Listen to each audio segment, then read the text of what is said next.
The hospital corridor stretches before me like a fluorescent-lit tunnel to hell. And my heels click against the linoleum in perfect rhythm with my racing heart. 3 hours ago, I was presenting quarterly projections to the board. Now, I'm chasing down nurses for information about my husband's condition after a fire at some apartment complex I didn't even know existed. Mrs. Lawson? A police officer materializes beside me, his badge catching the harsh overhead light. I'm Officer Martinez. I spoke with you on the phone. I nod, trying to focus on his face instead of the chaos around us. How bad is it? They wouldn't tell me anything over the phone. Your husband's being treated for smoke inhalation and minor burns. He's stable. He pauses, consulting his notepad. Ma'am, do you know why Mr. Lawson was at the Riverside Apartments this afternoon? Something in his tone makes my stomach clench. He's a freelance IT consultant. He must have been working. At apartment 4B? He watches my face carefully. Registered to a Melissa Turner? The name hits me like a physical blow. Melissa. My friend Melissa. The same Melissa who canceled our weekly coffee meetups 3 months ago because she was too busy. The same Melissa who's been asking suspiciously specific questions about Kyle's schedule. There must be some mistake, I manage, but the words taste like ash in my mouth. Mrs. Lawson, the fire started in the bedroom. We found 2 laptops, both severely damaged, and some personal items. I want to scream, to cry, to throw something. Instead, I straighten my spine and ask, is Melissa okay? Mrs. Turner suffered minor burns as well. She's in treatment now. He hesitates. Her husband is on his way. Derek. Poor Derek, about to walk into the same nightmare I'm living. I wonder if he suspected anything. I didn't, or maybe I just didn't want to. Can I see Kyle? Officer Martinez leads me to a room where my husband lies connected to oxygen, his face and arms spotted with angry red burns.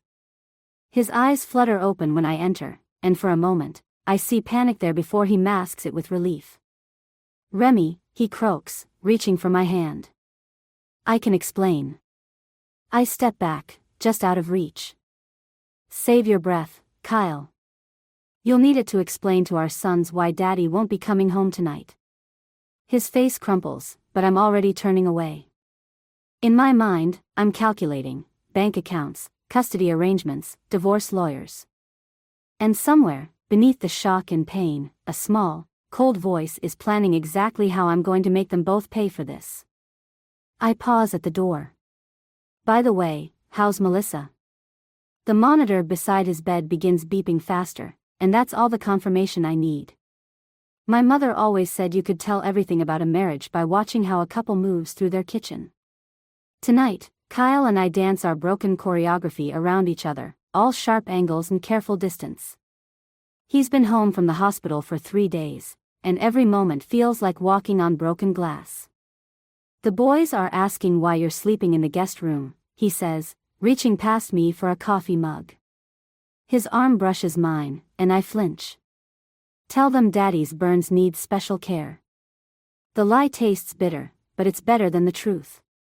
Better than telling our 6-year-old that his father was playing house with Aunt Melissa while their bedroom burned. We need to talk about this, Remy. I slam the dishwasher shut with more force than necessary. Like we talked about your career change? Or how about all those late-night consulting sessions? It wasn't planned. It just happened. The laugh that escapes me sounds foreign, almost hysterical. In Melissa's bedroom? Multiple times? With my friend? Eli appears in the doorway, clutching his stuffed dinosaur. His dark eyes dart between us, too perceptive for his age. Mom? Are you mad at Dad? Kyle moves toward him, but I'm faster. I scoop Eli up, breathing in his clean, little boy scent. No, sweetie.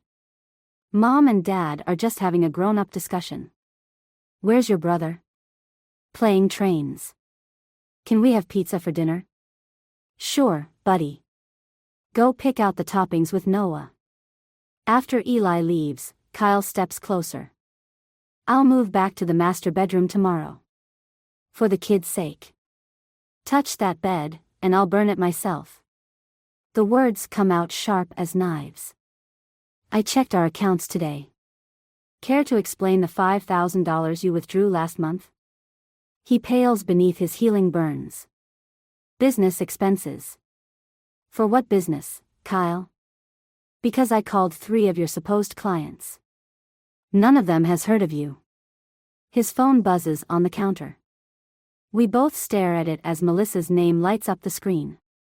My hand moves faster than thought, but Kyle snatches the phone away. Don't, he warns. Why? Afraid I'll discover more than just an affair? Something in his expression confirms my suspicion. What are you really involved in? Leave it alone, Remy. For everyone's sake.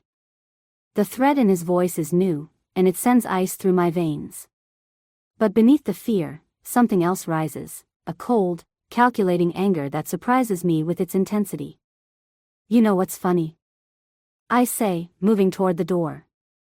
I actually believed you when you said freelancing would give you more time with the family. I guess you just meant a different family.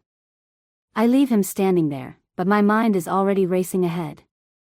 Whatever Kyle and Melissa are hiding, I'm going to find out. And when I do, they'll learn exactly what happens when you underestimate a woman with nothing left to lose. Derek Turner's office feels like a confessional, all dark wood and heavy silence. He sits across from me, staring at the laptop screen where I've pulled up Kyle's bank statements. The transactions paint an ugly picture: regular transfers to offshore accounts, cryptocurrency purchases, and a pattern of withdrawals that reek of something illegal. I always thought Kyle was too stupid for cybercrime, Derek says, his voice flat. Turns out he was just too stupid to hide it well. Melissa's involved too. I slide over my phone, showing him the encrypted messages I'd recovered from Kyle's cloud backup. They've been planning something big. The fire wasn't an accident, it was meant to destroy evidence. Derek's hands curl into fists on his mahogany desk. Did you know she emptied our daughter's college fund last week? The revelation hits like a punch to the gut.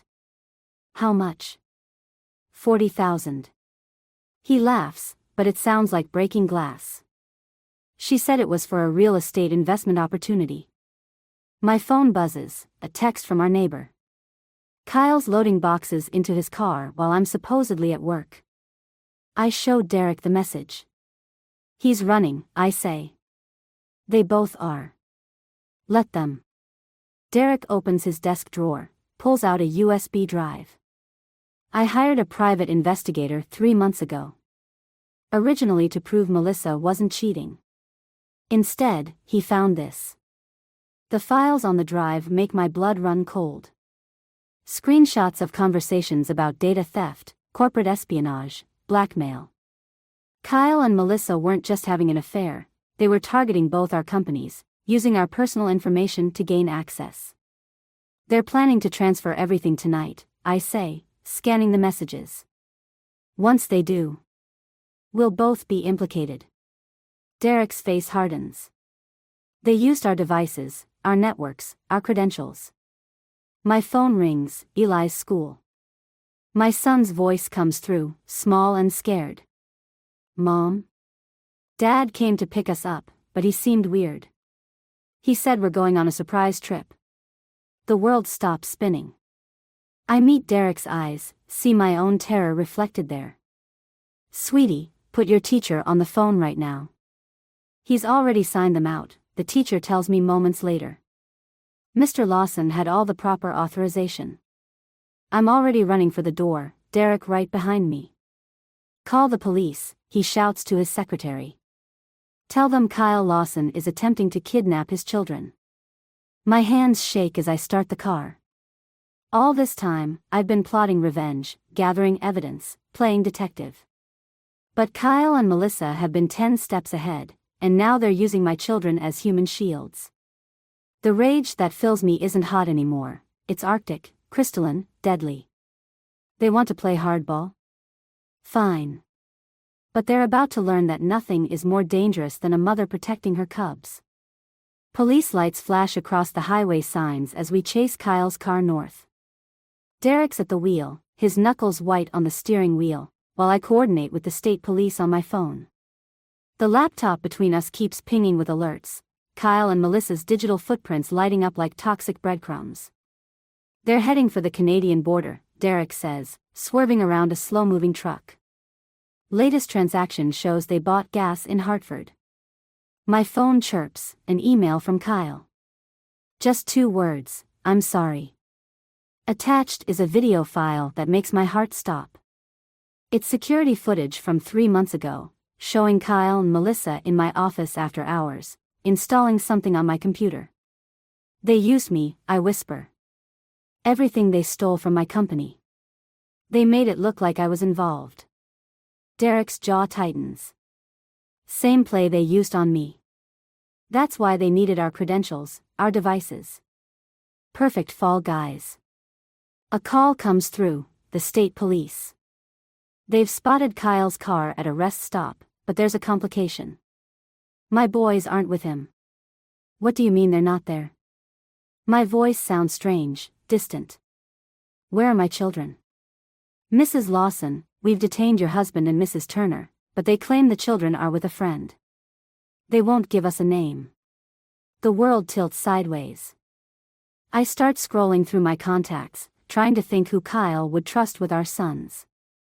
Then my phone buzzes with a text from an unknown number. Kids are safe. Insurance policy. Delete the evidence, or they stay safe with me. A photo follows, Eli and Noah sleeping in an unfamiliar room, my son's favorite dinosaur tucked under his arm. The timestamp shows it was taken 10 minutes ago. Pull over, I tell Derek. When he hesitates, I grab the wheel. Pull over now. The car swerves onto the shoulder. I stumble out, bile rising in my throat.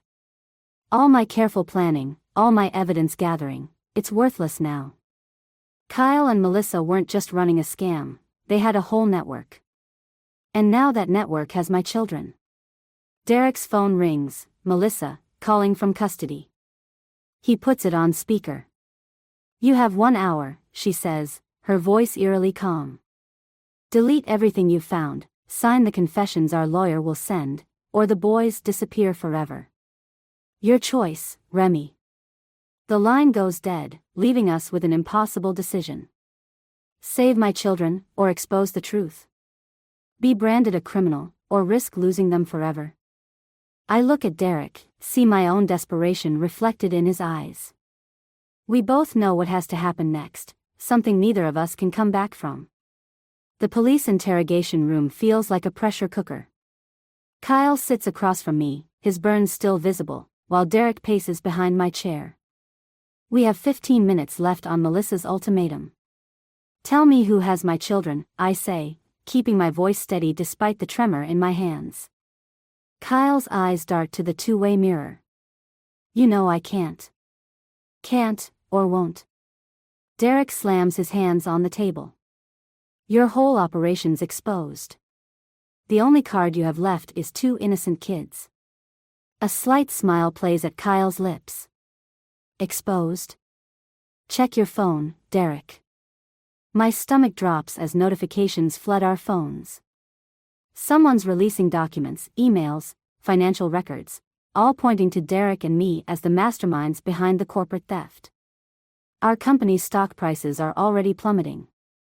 Jesus Christ, Derek whispers, scrolling through the damage. 10 minutes, Kyle says. Sign the confessions, or the next data dump includes evidence of your involvement in international money laundering. Oh, and of course. He glances meaningfully at his watch. I lean forward, close enough to smell his antiseptic-tinged breath. You really think I won't burn everything down to find my sons? That's exactly what I'm counting on. He slides a phone across the table. 1 call. You can either save your children or your reputation. Tick-tock. The door opens. Melissa's being led in by officers, her face a mask of calm determination. She takes one look at the scene and laughs. Did he tell you about the offshore accounts yet? She asks Kyle. The ones in his daughter's name? Derek freezes. What? Oh, honey. Melissa's smile is razor sharp. You really should have checked those investment documents more carefully before signing them. The pieces click into place. This wasn't just about corporate theft, it was about creating the perfect fall guys. Derek and me, desperate parents willing to do anything to protect our children, including taking the blame for their crimes. My phone buzzes. Another photo of my boys, this time awake and crying. The message below reads, 5 minutes. I meet Derek's eyes, see the same desperate calculation there. We could fight, expose everything, maybe even win eventually. But eventually won't save my children now. Kyle pushes a pen toward me. Time to choose, Remy. Your revenge, or your son's.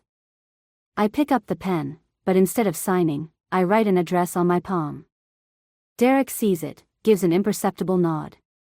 You're right, I tell Kyle, reaching for the confession. A mother would do anything for her children.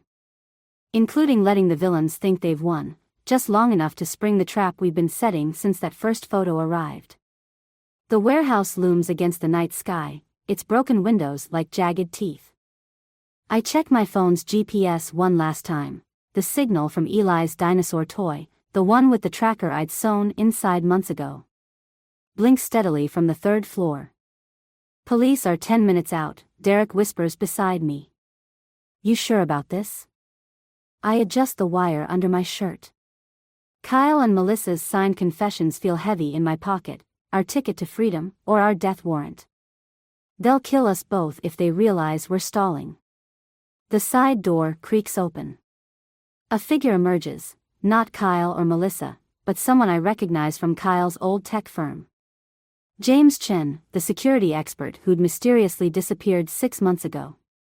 You're late, he says, weapon visible under his jacket. Phones.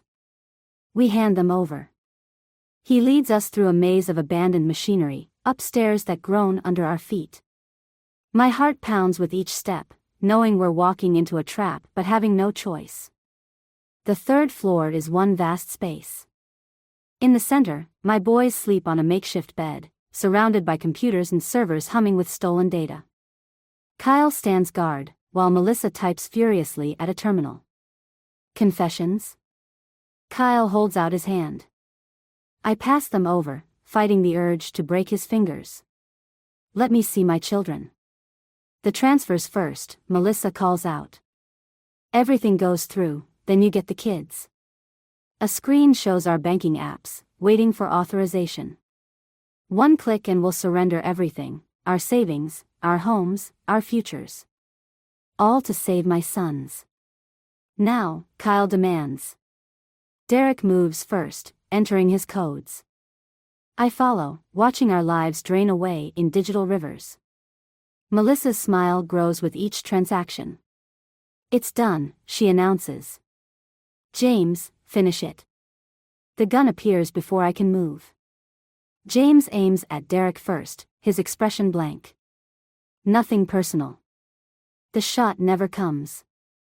Instead, James crumples, revealing Officer Martinez behind him. The warehouse erupts in chaos, police swarming in, Kyle lunging for a laptop, Melissa screaming commands into a phone. I run for my children, but Kyle gets there first. He grabs Eli, using him as a shield. Nobody moves. Time slows. I see everything with crystal clarity, the terror in Eli's eyes, Kyle's finger on the trigger. The USB drive in his other hand containing enough evidence to destroy everyone in the room. Choose, Remy, he snarls. Your son, or the truth about what really happened in that fire. Behind him, Noah stirs, reaching for his brother. One wrong move and everything I love goes up in flames. Again. The warehouse fills with red and blue lights, but they're too late. We're past the point of rescue now.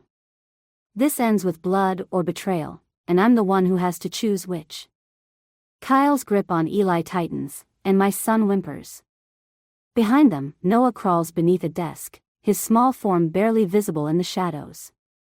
The USB drive glints in Kyle's hand like a detonator. You really think I didn't plan for this? Kyle's laugh is brittle. Everything on this drive, the real evidence, the offshore accounts. The names of everyone involved, it all uploads automatically if anything happens to me. Melissa backs toward the window, her phone still pressed to her ear. The helicopter's 3 minutes out. It's over, Kyle, Officer Martinez says, his weapon steady. Let the boy go. Or what? You'll shoot me? With my son as a shield? Kyle starts edging toward the fire escape. Nobody moves until we're clear. A small sound draws my attention, Noah, reaching for something under the desk. The dinosaur toy, forgotten in the chaos.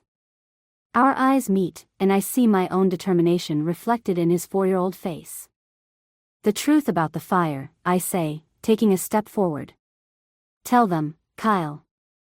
Tell them why you really started it. His face twists. Shut up. The insurance money wasn't enough, was it? You needed to destroy evidence, but something went wrong. Someone else was there. I said shut up. James Chen wasn't just your partner, he was your victim. The fire was meant to kill him, wasn't it? The warehouse falls silent except for the hum of servers. Even Melissa stops dialing. He found out, I continue, taking another step. About the human trafficking operation you were running through the corporate networks. That's what this is really about. Kyle's grip on Eli loosens slightly. You don't know anything. I know everything. I pull out my phone, not the one James took, but the backup hidden in my shoe. Including the recording of your confession from the hospital. The one where you told Melissa that James survived and was helping the FBI. The color drains from Kyle's face. Behind him, Noah stands up, clutching the dinosaur toy. Now, Eli. I shout. My son drives his elbow back, just like we practiced in self-defense class. As Kyle doubles over, Noah hurls the dinosaur. It hits Kyle's hand, sending the USB drive spinning across the floor. Everything happens at once, officers swarming in, Melissa screaming, Derek tackling Kyle. I dive for my children, shielding them as shots ring out. When the chaos clears, Kyle lies handcuffed, blood seeping from his shoulder. Melissa's caught at the window, her phone showing a final, damning text to their conspirators. Mom? Eli whispers against my neck. Is it over? I hold them both tighter, watching Kyle's empire crumble. Almost, baby. Almost. The courthouse steps feel different under my feet today. No more emergency hearings, no more restraining orders, no more battles over custody and assets. Just the weight of an envelope in my hand, Melissa's letter, delivered by her lawyer after she took the plea deal. Derek stands beside me, watching his own divorce papers flutter in the autumn wind. You going to read it? Not yet. I tuck the envelope deeper into my bag. Some truths can wait. Inside the building, Kyle's sentencing hearing is about to begin. The media's already calling it the biggest corporate espionage and trafficking case of the decade. My testimony helped ensure that, but it wasn't revenge that drove me in the end. It was something colder, cleaner, justice. Mom. Eli's voice echoes across the marble floor. He runs from my parents' side, Noah toddling behind him. Did the judge make it official?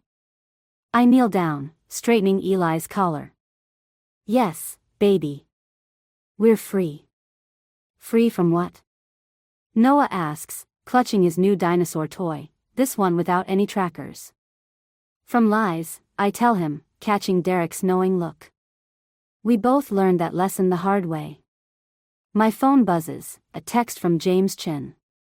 He's testifying today, finally strong enough after surviving the fire. The message contains a single photo, Kyle and Melissa's offshore accounts, now frozen and flagged for victim restitution. Ready? Derek asks as we approach the courtroom. I pause, hand on the heavy door. Through the window, I can see Kyle in his prison jumpsuit, Melissa at a separate table with her lawyers. They don't look at each other anymore. Almost. I pull out Melissa's letter, tear it in half without reading it. Some answers aren't worth the price of letting them back into your head. The courtroom doors swing open. Kyle's eyes meet mine for a moment, and I see something there, not remorse exactly, but recognition. He finally understands what I discovered through all this: real power isn't in revenge, but in choosing when to let go. Let's go home, I tell my boys, turning away from the scene. Behind us, the judge's gavel echoes through the hall, sealing Kyle and Melissa's fates. Outside, the autumn sun catches the wedding ring I still haven't removed. I twist it off, feeling its weight one last time. A street vendor sells flowers nearby, bright blooms pushing through concrete cracks, beauty finding its way despite everything. I buy a single rose, place my ring in the center, and leave both on the courthouse steps. Not as a memorial to what was lost, but as a marker for what was found: strength, truth, and the fierce, protective love that burns cleaner than any revenge. Behind me, my sons laugh, racing down the steps toward whatever comes next.